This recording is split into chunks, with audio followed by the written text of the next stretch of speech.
refresh me. My spirit calls within me. A hunger fills my thirsty soul. Restore my joy again. 우리 같이 보실 또 하나님의 말씀 시편 119편 18절입니다. 시편 119편 18절입니다.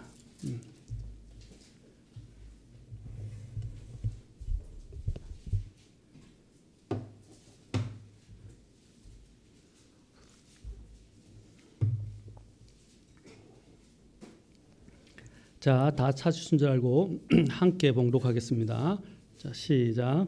주께서 내 눈을 여사 주의 법에서 나오는 놀라운 것들을 내가 보게 하소서. 기도하겠습니다. 하나님, 이 시간 주님 또 주장하시고 오늘 이 말씀대로 우리의 눈을 열어주셔서 주의 법에 놀라운 것들, 또 주의 놀라운 것들을 볼 수 있게 하옵소서.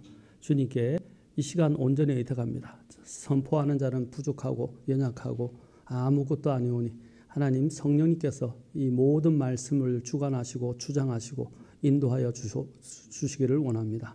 주님께 모든 것을 의탁하며 우리 주 예수님의 존귀하신 존함을 받들어 기도합나이다. 아멘. 앉으시겠습니다. 자, 지난 시간에 제가 이 눈을 열기 위해서, 자, 눈을 열어서 주의 법의 놀라운 것들을 보기 위해서 오늘 먼저 육체적인 준비를 해야 된다 그랬습니다. 육체적인 준비를 해야 되고, 두 번째로는 영적인 준비를 해야 한다라고 말씀드렸습니다. 자, 우리가 우리의 눈을 멀게 하고 어둡게 하여 이것을 보지 못하게 하는 데는 사탄의 방해가 있다라고 말씀드렸습니다. 자, 사탄이 우리의 눈을 가려서 어둡게 해서 또 주님의 이런 역사들을, 또 심지어는 주님의 말씀을 보지 못하게 합니다. 또 우리의 이 눈을 멀게 해서 어둡게 하여 보지 못하게 만드는 또 요소는 우리 안에 있는 욕심과 정욕입니다. 우리 안에 있는 욕심과 정욕 때문입니다. 우리가 자꾸 우리의 것들을 자꾸 추구하게 되면 우리는 하나님의 것들과는 점점 더 멀어지게 됩니다. 그리고 또 하나님의 것들을 볼 수 없게 됩니다. 우리의 육신들이 얼마나 강한지, 여러분, 우리의 원수들이 있다고 그랬죠. 세상, 또 심지어는 또 사탄, 또 더 나아가서는 우리의 육신, 또 죄, 이런 원수들이 있지만 가장 질긴 것이 뭐냐? 하나님의 전경륜, 여러분이 성경을 통해서 전경륜을 보면 가장 질기게 우리를 붙들고 있는 것이 뭐냐면 우리의 안에 있는 정욕, 육신입니다. 우리의 육신이 마지막까지, 전에도 제가 자주 한 번씩 이렇게 언급했지만 다음에 배우게 또 될 것이지만 자세히 천년왕국 때 가서도 나중에 반역하는 일이 일어납니다.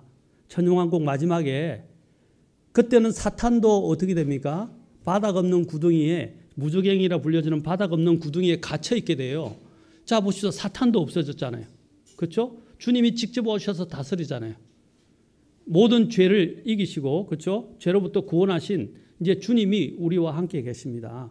그리고 주님이 다스리십니다.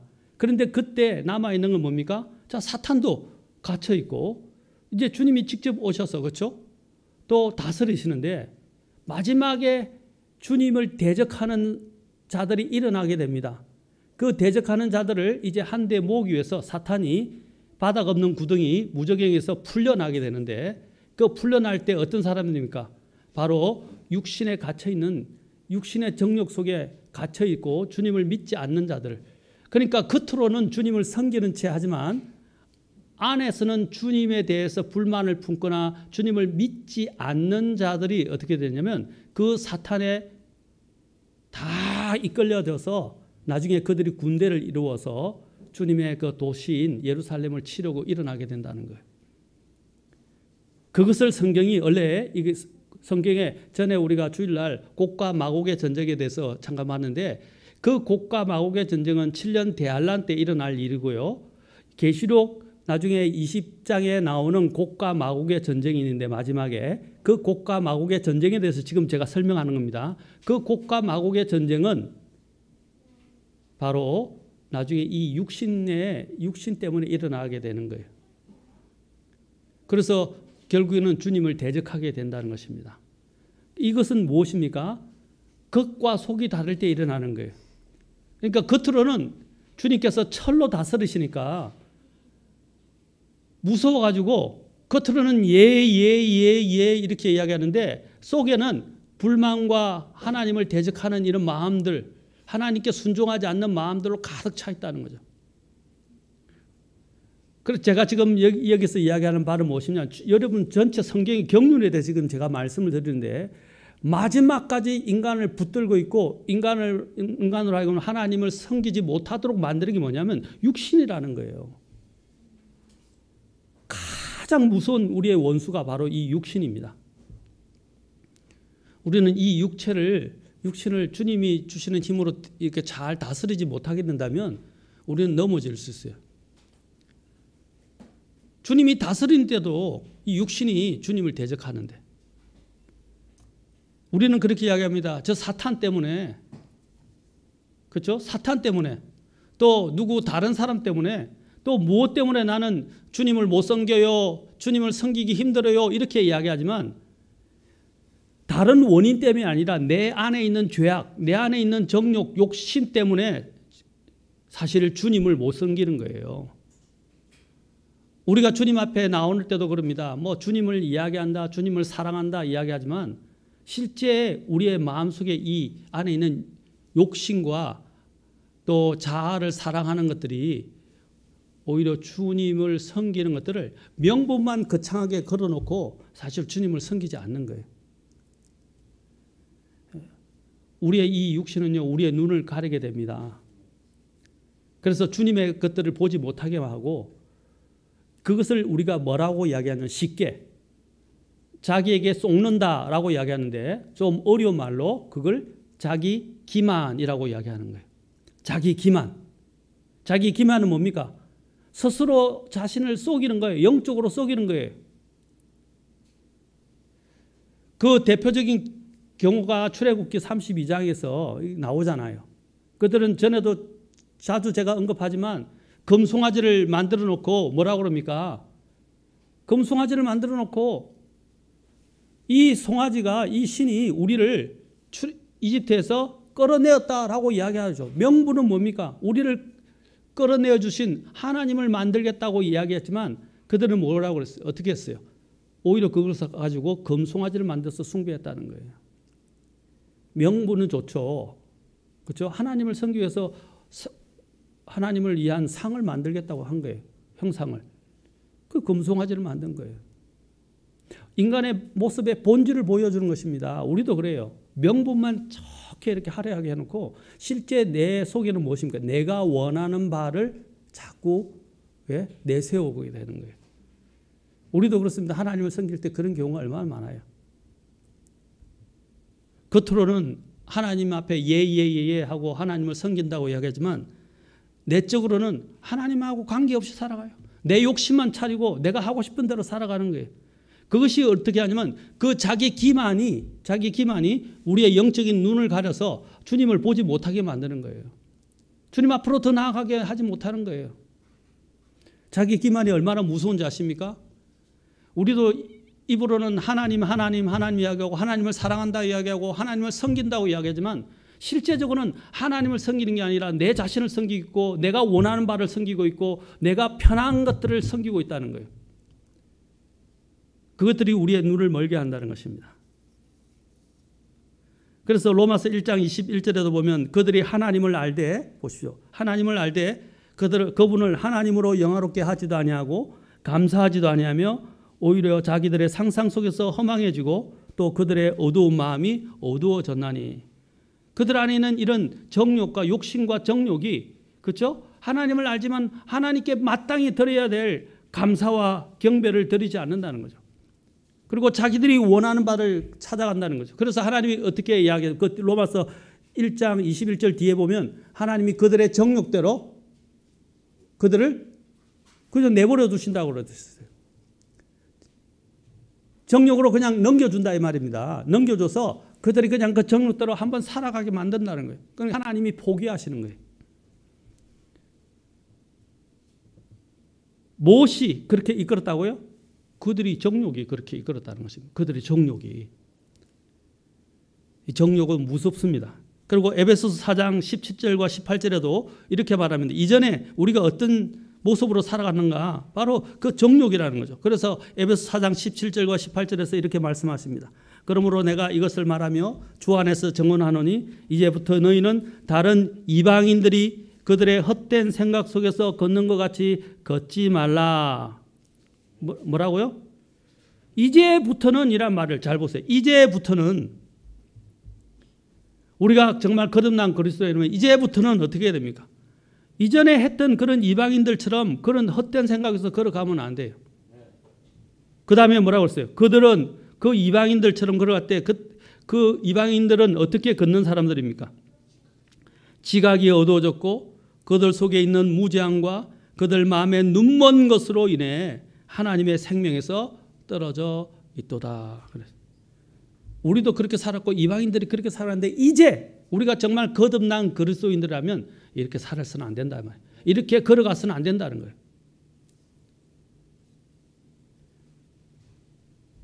우리의 마음속에 늘 주님과 주님의 말씀의 등불이 우리의 마음을 밝혀야 합니다. 우리의 영을 밝혀야 합니다. 성령님께서 우리 안에서 말씀의 등불을 밝히시도록 우리는 우리 자신을 내어 드려야 합니다. 잠언 20장 27절에서는 어떻게 말씀하십니까?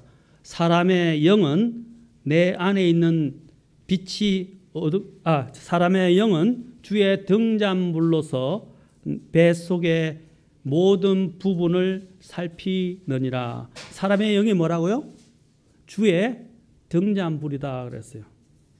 주님의 등잔불이라는 거죠.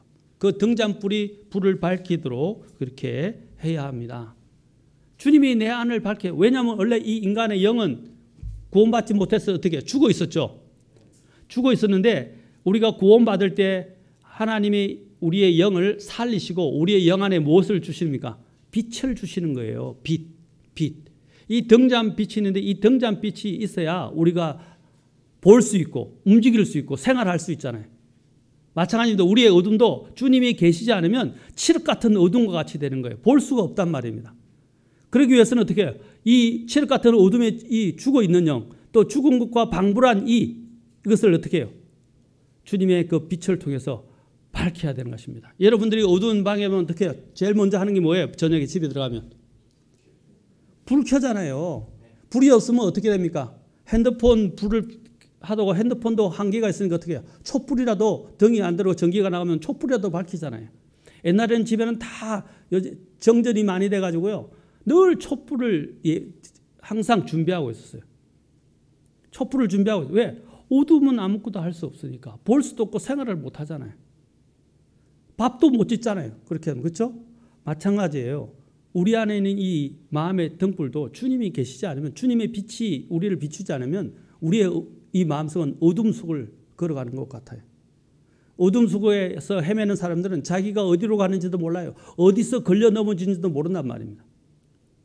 그래서 주님께서 내 마음에 좌정하셔서 그 주님의 빛을 우리 안에 비추시고 또 밝히시도록 우리 자신을 주님 앞에 내어드려야 됩니다.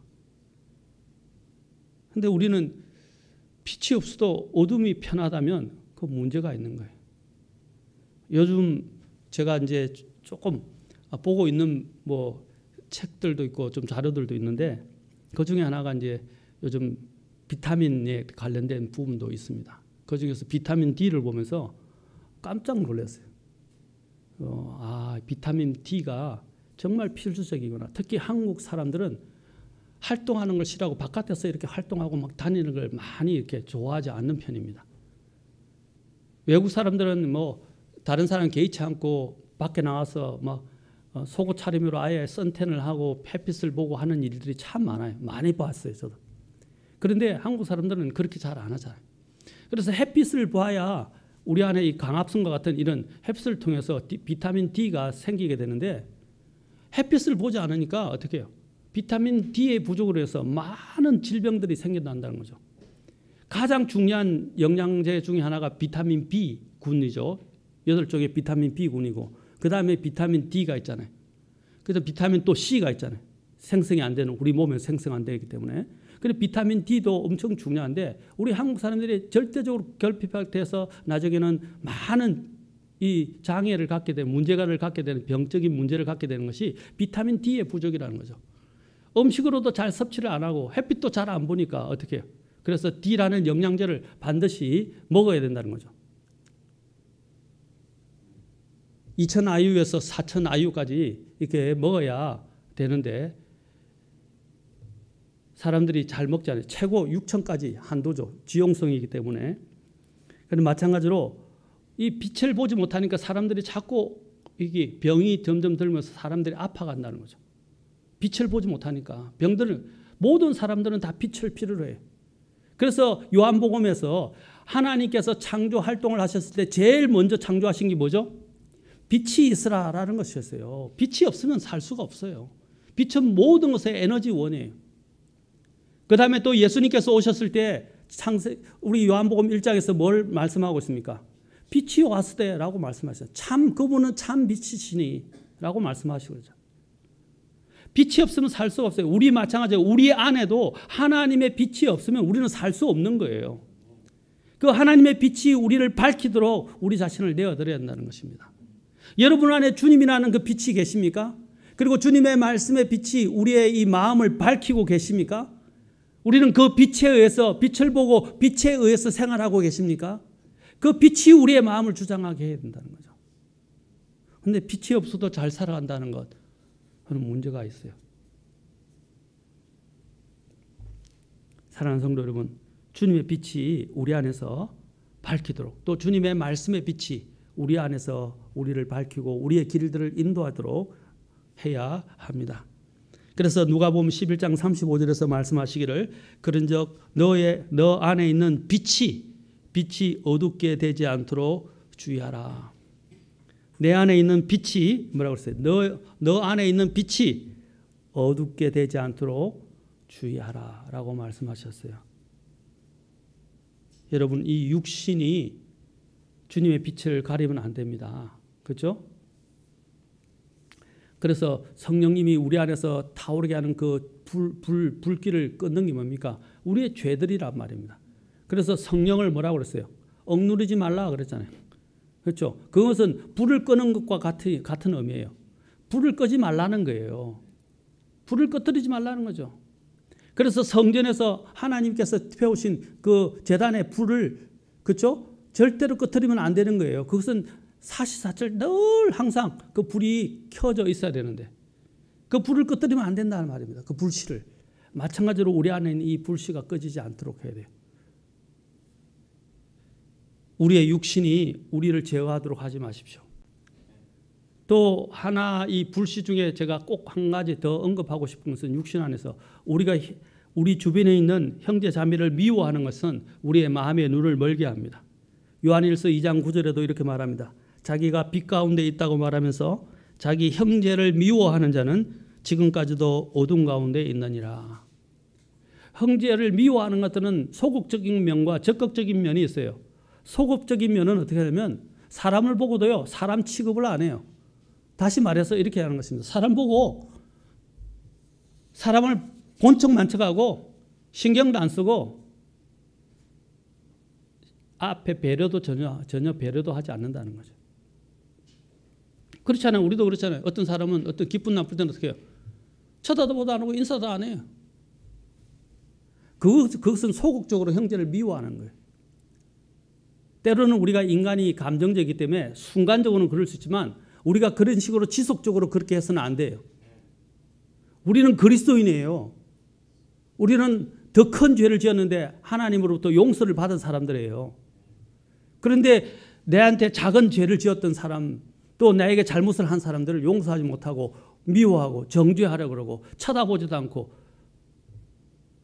우리가 그들을 차갑게 대한다면, 또 바른 마음으로 대하지 않는다면 하나님이 기뻐하시겠냐는 거죠.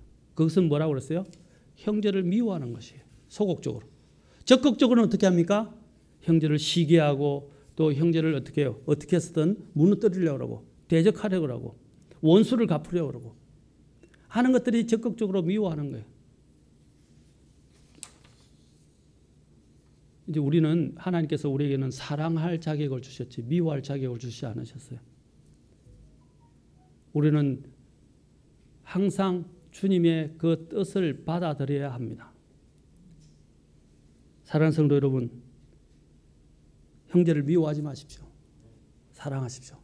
그 형제를 판단하고 심판하는 일은 누가 하는 것입니까? 하나님이 하실 거예요. 내가 하지 마세요. 공정한 재판관이 계십니다. 그렇죠? 나는 최대한 잘해 주십시오. 잘해 주십시오. 때로는 인간이니까 순간적으로 발끈하고 마음에 그 미워하는 감정이 있을 수 있지만 어떻게 해야 돼요? 주님을 생각하시고 주님께 맡기십시오. 여러분, 경찰관들이 범인을 잡을 때 어떻게 해요? 내가 그 범인이 너무 나쁘고 질이 나쁘고 너무 악해서 화가 많이 나요. 그래서 경찰이 그를 잡아가지고 폭행을 하고 그를 심지어는 죽이기까지 하면 되겠어요? 경찰이 뭘 이야기합니까? 예, 어떻게든 당신은 변호사를 그걸 뭐라고 그러죠? 고지하는 거, 미란다 고지를 하잖아요. 미란다 고지를 하고 그거를 어디에 넘깁니까? 예, 검찰이나 여기 재판에 넘기잖아요. 재판에 넘기잖아요. 그 재판관이 판결하도록, 법이 판결하도록 하는 거예요. 자기들이 그것을 심판할 권리로 자기들은 그 범죄들을 잡아가지고 넘겨주는 역할만 하는 거예요. 우리도 마찬가지예요. 우리가 해야 할 일은 뭡니까? 주님께 맡기는 거예요. 그게 쉽지는 않지만 주님께 맡기란 말입니다. 우리 지금 영화들 보면 영화들 가운데는 그런 영화들이 많은 것 같아요. 보복하는 것. 내 가족을 죽였기 때문에 그 가족들을 죽인 악당들을 가서 내가 막 다 죽이는 그런 영화들이 뭐 부지기 싫어 많아요. 그런데 그걸 미화시킨단 말입니다. 그러나 성경에서는 그렇게 말한 적이 없어요. 그런데 우리는 은연중에 그것들이 물들어 있어요. 그래서 내 가족에 해를 가한 사람 난 절대로 용납 안 하고 나도 죽여버릴 거야. 그렇게. 이렇게 하는 문화들이 우리 안에 들어오고 있단 말이에요. 왜? 세상에서 그렇게 가르치고 영화가 그걸 미화시키니까, 드라마가 그걸 미화시키니까.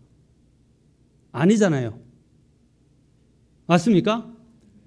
법에 의해서 판단하는, 물론 법이 우리 지금 있는 법들이 공정하지도 않고 또 판사들도 정말 다 정말 공정하게 재판한다고 할 수 없어요.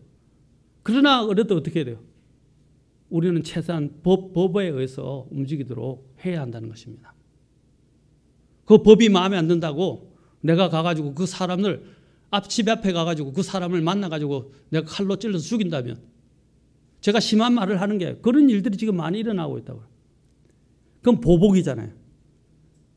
그것은 또 다른 생명을 해치는 거잖아요. 그렇잖아요. 우리 하나님은 그런 분이 아니에요. 우리 하나님은 공정한 재판관이십니다. 아멘. 모든 것을 다 알고 그 하나님께 맡기십시오. 누구를 원망하거나 누구를 미워하거나 하지 마십시오. 그 형제의 잘못에 대해서도 회개하면 받아들여, 회개 안 하면 하나님께 맡기세요. 하나님은 다 알고 계세요. 그리고 하나님은 공정하게 심판하실 것입니다. 아멘. 미워하지 마십시오. 그것도 육신에 속한 것 중에 하나입니다. 그 다음에 또 하나 우리가 여기서 해야 할 것은 뭡니까? 이제 더 나아가서 우리가 해야 할 것은 하나님께서 우리의 눈을 열어서, 그렇죠? 주님의 것들을 볼 수 있도록 눈을 열어달라고 기도해야 합니다. 기도하십시오. 먼저 우리가 구약에서 하나님께서 눈을 뜨게 해준 사례들을 한번 봅시다. 하갈의 경우를 보겠습니다. 창세기 21장. 하갈이 누구죠? 하갈이 누구죠? 사라의 여종이었죠. 예, 여종이었죠. 그런데 사라가 아이를 갖지 못하자 어떻게 했습니까? 자신의 여종 하갈을 아브라함에게 주었죠. 그래서 아브라함의 아들 이스마엘을 낳게 했습니다. 나중에 이제 이삭이 태어나게 되었죠.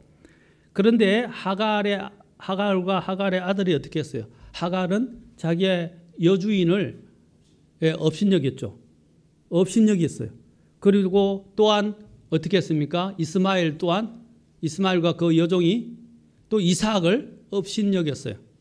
그러자 여기 있던 사라가 너무 마음에 분통이 터져서 아브라함에게 이야기를 했어요. 하소연을 했어요. 그러자 아브라함이 당신 종이니까 당신이 알아서 하라고 이야기했어요. 그러자 어떻게 했어요? 사라가 하갈을 그 이스마엘과 함께 내어 쫓아버렸어요.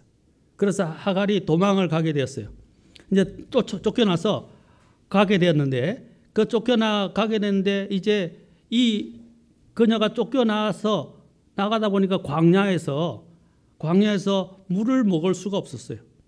그래서 물을 찾을 수 없고 광야에서 방황하다가 물을 먹을 수 없게 돼서 물이 떨어지자 그 아이를 떨기나무 중 하나의 밑에 떨기나무 밑에다가 두고 막 하나님 앞에서 원망하면서 울었어요. 그러자 하나님께서 그 아이가 우는 음성을 듣고 하나님의 천사가 나타나서 하갈을 불러서 이야기를 했어요. 무엇이 너를 괴롭게 하느냐? 두려워하지 말라. 하나님께서 그 아이가 있는 곳에서 그의 음성을 들으셨느니라 라고 창세기 21장 17절에서 말씀하십니다. 그러면서 그 아이에 관련해서 약속을 하십니다. 이 이스마엘에 의해서 이제 여러분 생성된 국가들이 어떤 국가들이죠? 우리가 알고 있는 아랍 국가들이죠. 자, 아랍 국가들입니다. 자, 그래서 21장 19절에서 이렇게 나옵니다. 잘 보세요. 21장 19절에서 이렇게 말합니다. 하나님께서 어떻게 했냐면 그녀의 눈을 열어주심에 이렇게 되어 있어요. 눈을 열어주심에 그녀가 우물을 보고 가서 부대에 물을 채워 아이에게 마시게 하니라. 그녀가 광야에서 부대에 물이 떨어져서 막 그녀도 죽을 것 같고 또 하나님께 하소연을 했어요. 차마 내가 눈 뜨고 볼 수 없습니다. 내 아이가 죽는 것을. 그리고 아이가 막 울어대자 하나님께서 아브라함의 자손이었기 때문에 그것을 보시고 또 그 아이의 음성을 들으시고 부르짖는 소리를 들으시고 긍휼히 여기셔서 어떻게 하셨어요? 물을 공급하셨는데 그 물을 어떻게 보게 됐다고요? 그녀의 눈을 열어주셨다라고 말하고 있어요. 여러분 분명히 물이 있었죠. 그런데 그녀는 보지 못했어요. 왜냐하면 눈을 뜨지 못했기 때문에. 여러분 이런 경우 있어요. 우리도요. 상황이 막 들이닥치면 어떤 상황들이 위급한 상황이나 여러 가지 급박한 상황들이 닥치게 되면 어떻게 되죠? 그 상황에 골몰하다 보면요. 다른 것이 안 보여요. 아무것도 안 보여요. 그래서 그 상황에 휩싸여서 그냥 절망하거나 낙심하기 쉽단 말입니다. 우리도 마찬가지예요. 영적으로 현실적인 일은 나중에 제가 다루겠지만 현실적인 문제에 봉착하게 되면 다른 게 그냥 눈에 안 들어와요. 그냥 그게만 골몰을 하게 됐어요. 그러다 보니까 어쩌면 하나님께 의지하지 않고 하나님이 어떻게 역사하실 것에 대한 믿음이 없어지는 거예요. 그리고 보지 못해요. 지금까지 하나님이 내 인생 가운데서 어떻게 역사하시는가 또 어떻게 응답하시는가를 지금까지 다 목도해놓고도 우리는 그 순간에 그 현실 앞에서 엎드려서 다른 하나님께서 지금까지 해오신 놀라우신 하나님을 보지 못한단 말입니다.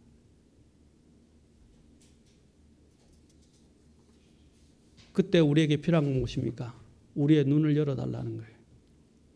하나님께서 눈을 열어주셔야 돼요. 우리 인생을 한번 돌아봅시다. 우리는 얼마나 종종 하나님을 잊어버리고 하나님이 없는 것처럼 그 현실 앞에서 막막해가지고 발을 동동 구르고 절망하고 낙심에 빠져있고 불평과 원망으로 그 현실적인 이 문제들을 자꾸 해결하려고 했던 경우들을 한번 보세요. 많이 있었잖아요. 두 번째로 성경에서 또 눈을 뜬 경우가 있는데 민수기 24장에 잘 나와 있습니다. 민수기 24장에 보면 발라암이라는 사람이 나옵니다. 그렇죠? 발라암이라는 모압 족속의 왕, 이제 발락이라고 있는데 발락이 있고 발라암이 있습니다. 발락은 모압 족속의 왕이었습니다. 그 모압 족속의 왕 발락이 이스라엘 자손이 백성이 아모리 족속에게 행하는 것을 보고 두려워서 베돌성 아몬 강변에 사는 부올의 아들을 대언자였던 그 발라암에게 이스라엘을 3번이나 저주해 달라고 부탁을 했어요. 3번이나. 이 발락이 그래서 이 발람을 부르면서 물질적인 놀라운 것들을 주겠다고 제안을 했어요. 그래서 그 물질의 마음을 빼앗긴 그가 눈이 어두워져서 이스라엘 민족을 저주하려고 했습니다. 그러나 하나님께서 그가 그의 마음속에 있는 그 불신, 주님 앞에 3번이나 가서 내가 저주하게. 그래서 주님께서 가라 그러셨어요. 할 수 없이. 그가 하도 요구하니까 가라 하셨는데 가다가 어떻게 해요? 하나님의 천사가, 주의 천사가 서 있는 것을 보고 그 자기가 타고 나가던 나귀가 어떻게 했어요? 나귀가 어떻게 했습니까? 안 가려고 했죠. 안 가려고 하니까 나귀를 막 때리기 시작했어요. 그러면서 내 손에 칼이 있었다면 그 나귀 너를 죽였을 것이라고까지 이야기했습니다. 그런데 이 나귀가 지금까지는 한 번도 그렇게 자기 주인이었던 발람을 거역한 적이 없었어요. 그런데 그날따라 유달실이 거역하는 거예요.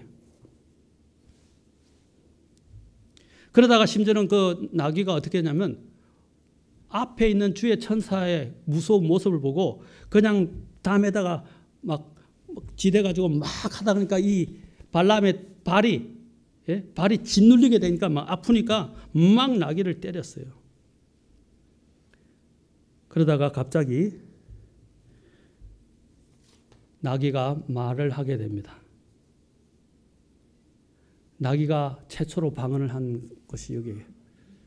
진짜 사람의 말을 했다는 거죠. 하나님께서 알게 해주셨어요. 그러자 하나님께서 어떻게 하셨어요? 그 나귀를 때렸던 그 발람의 눈을 열어주셨어요. 민수기 22장 31절에 이렇게 말씀하십니다.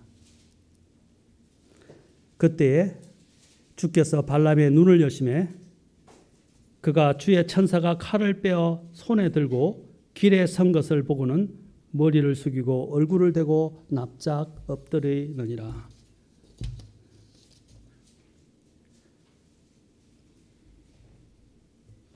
그래서 주의 천사가 묻습니다. 너가 어찌하여 내 나귀를 이같이 3번이나 때렸느냐?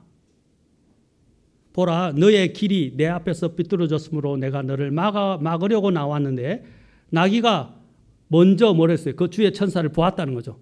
보고 이같이 3번을 돌이켜 내 앞에서 피하였느니라.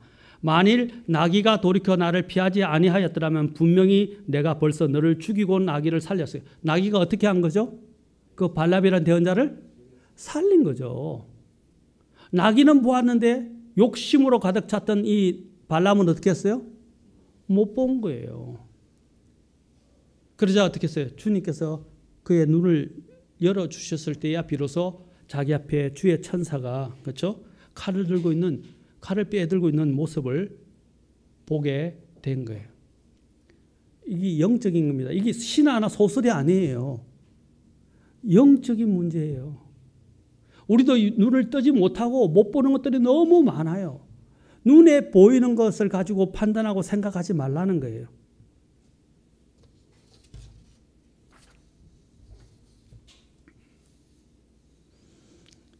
저는 이 말이 늘 평생에 잊어버리지 않습니다. 나귀가 발람에게 내가 주인에게 무슨 일을 하였기에 주인이 나를 이같이 3번이나 때리나이까.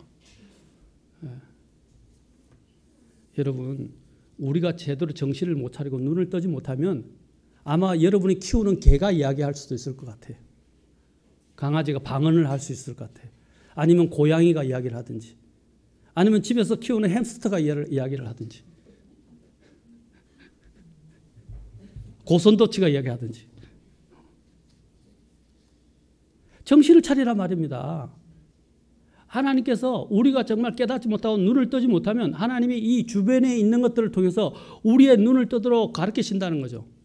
보십시오. 나귀가 그를 살리려고 3번이나 그렇죠 피했는데도 그 나귀를 그냥 그걸 모르고 그는 나귀를 때렸지 않습니까? 우리도 그래요. 우리 주변에서 하나님이 이것을 우리를 위해서 이것을 막으시려고 못하게 하시려고 하는데 그걸 이미 동물이나 우리 주변에 있는 것들이 먼저 감지하고 우리로 하여금 위험을 당하지 않도록, 죽임을 당하지 않도록, 하나님의 징계를 받지 않도록 이렇게 하나님께서 막으시려고 사실 주는 하나님의 호의라고 할 수 있는데 우리는 눈이 어두워졌다 보니까 자기 욕심에 가득 차서 눈이 어두워졌다 보니까 그걸 못 보고 계속 어리석은 그 길을 계속 가려고 하는 거예요. 여러분, 뭔가 우리가 하려고 하는 부분들을 막는다면 좀 서서 멈춰서서 하나님 앞에서 한번 생각해 보세요. 하나님이 왜 이것을 막으십니까? 하나님은 우리를 위해서 하시는 일이에요. 그러면 좀 가만히 멈춰서서 생각해 보세요. 그것이 오히려 하나님이 우리에게 베푸는 마지막 호의일 수도 있어요. 눈을 떠서 보는 것이 필요합니다. 우리는 너무나 우리의 이런 현실적인 문제, 우리의 정욕적인 문제, 우리의 욕심 이런 것들로 인해서 너무 눈이 가려져 있어요. 그래서 그런 문제를 해결하는 것이 우선순위가 되어 있고 그런 것들을 해결하는데 급급하다 보니까 하나님이 우리를 향하신 그 뜻을 못 보는 거예요. 하나님 뜻은 무엇입니까? 못 가게 하는 거예요. 가서 이스라엘을 저주하지 못하게 하는 것처럼 발람에게 하나님께서 발람이 이스라엘 백성에게 가서 저주를 못하게 하는 것처럼 하나님께서 우리가 그 가는 길 가운데서 악한 일에 동참하지 못하도록 또 악한 일에 뛰어들지 못하도록 하나님께서 막으시는 하나님의 호의일 수 있다는 것입니다. 특히 환경적으로 뭔가 어려우고 나의 길을 가로막는 것이 있다면 사탄이 그렇게 할 수도 있지만 하나님이 나를 사랑하셔서 그 위험한 길에 못 들어가도록 막으시는 하나님의 배려라는 사실들을 한번 돌이켜서 생각해 보십시오. 정직하게. 그러면 우리는 하나님께 감사하게 될 것입니다. 그때 어떻게 하라고요? 주님, 저의 눈을 뜨셔서 보게 해 주십시오. 제 눈을 뜨셔서 보게 하셔서 하나님의 뜻을 알게 해 주십시오. 하나님의 뜻은 뭐라고요? 아까 발람에게 가서 저주하는 게 아니에요. 가게 되더라도 어떻게 해요? 내가 하는 말만 하게 하는 거예요. 근데 그는 욕심에 이끌려서 하나님께 계속 요구했잖아요. 그래서 하나님이 부득이 허락을 하실 수밖에 없었어요. 그래서 허락했는데 가서 저주하지 말라고 했는데 저주하려고 한 거예요. 사랑하는 성도 여러분, 우리도 마찬가지입니다.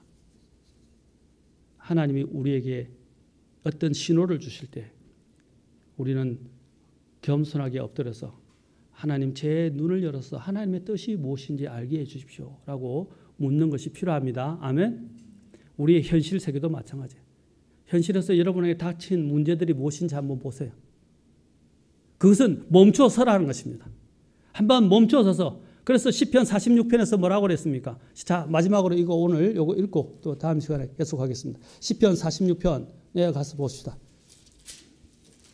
우리가 잘 아는 말씀이죠. 자, 46편 10절에 가서 같이 읽겠습니다. 46편 10절. 자, 상반절만 읽겠습니다. 시작. 가만히 있으라. 그리고 내가 하나님인 줄 알지어다. Be still. 좀 조용히, 좀 가만히, 좀 차분히 좀 있으라는 거죠. 그래서 이 말은 뭡니까? 좀 부산되지 말고 좀 가만히 있어서 한번 생각해 보라는 거죠. 생각해 보라. 여러분, 우리도 우리의 현실 가운데 여러 가지 문제가 많이 생길 때 그때는 잠깐 멈춰서서 아무리 바쁘고 많이 위급하더라도 멈춰서서 한번 생각해 봅시다. 하나님이 왜 이런 것들을 허락하는지. 제가 이번 주일날 이야기했는데 여러분 쇼킹한 것을 이번 주에 더 듣게 될 것입니다. 쇼킹한 것을 듣게 될 거예요. 우크라이나 사태가 지난번에는 주로 제가 지정학적, 정치, 경제학적 또 외교적으로 이런 부분에서 많이 살펴봤잖아요. 그러면서 또 하나님께서 하시는 예언의 성취에 대해서 살핀데 다음 시간에는요. 이것이 우크라이나인들에게 어떤 계기가 되고 또 심지어는 유대인들에게는 어떤 계기가 되는지 여러분들에게 말씀을 드릴게요. 그러면 여러분들이 깜짝 놀라게 되실 것입니다. 사랑하는 성도 여러분, 주님이 이런 신호를 주실 때 주님께 기도합시다. 주님, 저의 눈을 열어 보게 하소서. 오늘 본문은 주의 법에 놀라운 것들을 보게 하셨는데 저는 이것은 나중에 다시 이야기하겠지만 이렇게 기도합시다. 먼저 주님, 저의 눈을 열어서 보게 하소서. 그리고 나중에는 저의 눈을 열어서 주의 법에 놀라운 것들을 보게 하소서라고 기도하시는 정말 영적으로 눈을 뜬 우리 성도들이 되기를 바랍니다. 기도하시겠습니다. Bow before your cross, remove the guilt, the sin and shame, return my path to righteousness. Let your spirit dwell within.